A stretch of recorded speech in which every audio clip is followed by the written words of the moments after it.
ఈరోజు ప్రపంచవ్యాప్తంగా అన్ని ముఖ్యమైన నగరాల్లో కూడా ఐసీఓఆర్ ఇచ్చిన పిలుపు మేరకు, అంటే యాంటీ ఇంపీరియలిస్ట్ పీపుల్స్ అలయన్స్ అనేటువంటి ఒక సంస్థ ఇచ్చినటువంటి పిలుపు మేరకు రఫా, అంటే గాజాలోని ఒక నగరమైనటువంటి రఫా నగరం మీద దాడి చేయకూడదు, అదేవిధంగా పాలస్తీనా ప్రజల విముక్తికి సంఘీభావం ప్రకటిస్తూ ఈరోజు ప్రపంచవ్యాప్తంగా అన్ని నగరాల్లో కూడా ఈ సంఘీభావ ప్రదర్శనలు అనేవి జరుగుతున్నాయి.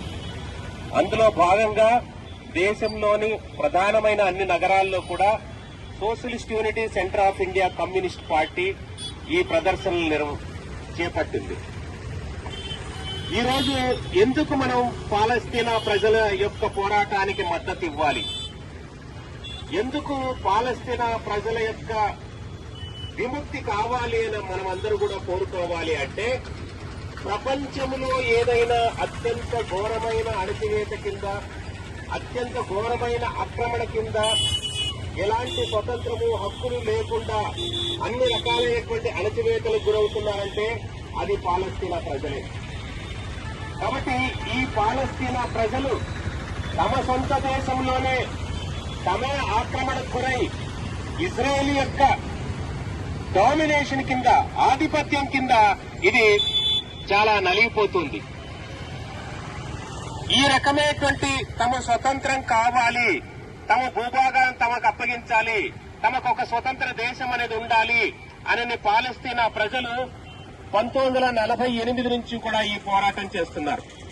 కానీ ఇజ్రాయెల్, అమెరికా మరి పశ్చిమ సామ్రాజ్యవాద దేశాల యొక్క అండతో, దాని యొక్క అన్ని రకాలైన సహకారంతో ఈరోజు పాలస్తీనా ప్రజల మీద అణచివేత చర్యలు తీసుకుంటుంది.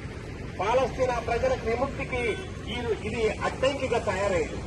కాబట్టి ప్రపంచంలో ఉన్నటువంటి ప్రజలందరూ కూడా స్వతంత్రాన్ని, ప్రజాస్వామ్యాన్ని మరి సార్వభౌమత్వాన్ని అంగీకరించేటువంటి ప్రజలందరూ కూడా, అంతర్జాతీయ శాంతిని కావాలని కోరుకునే ప్రజలందరూ కూడా పాలస్తీనా ప్రజలకు మద్దతు ప్రకటించాలి.